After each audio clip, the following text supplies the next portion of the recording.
I got involved in holiday sharing from day one. The first Christmas that I was around for it, I could relate to it because when I had been growing up, most of the times during Christmas, I received the type of toys that we were then giving to others.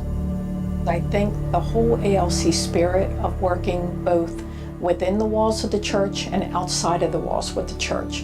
And so it's the fact that I really feel like it's literally Christ's love and our arms opening up and giving people hugs. I think that's what we're about.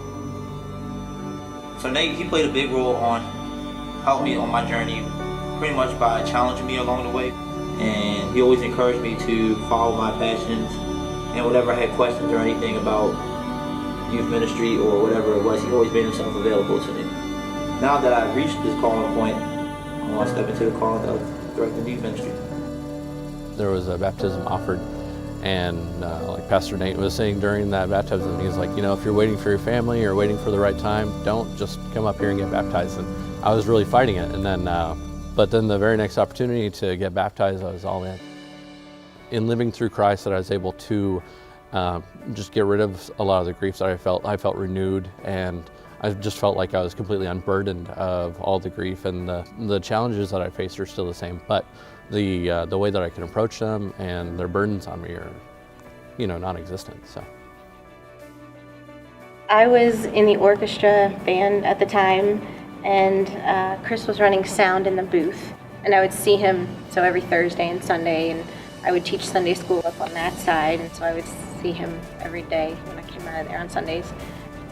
And then we were in life groups together. We were in the Williams life group, and I was trying to call and coordinate people to make sure they were coming to the next life group when you were still in college. So that was what made the initial connection.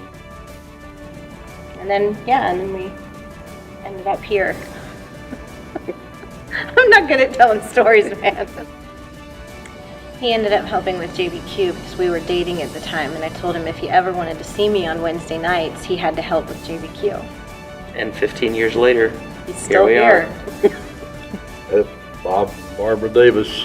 We've been here since 1960, and all the time we came to not this church, but the old church. In fact, it wasn't the old church; it was a house. I look back, realize how old I'm getting. We felt at home here. The people made us feel at home. And my wife always has told that she didn't really consider Maryland home. The people here accept us as, and I think we both appreciate it. It's just the people that make life livable. If you get along with the people and Christ, I think you'll be all right. Congratulations. The LC for 60 years of just being here for other people and all the people.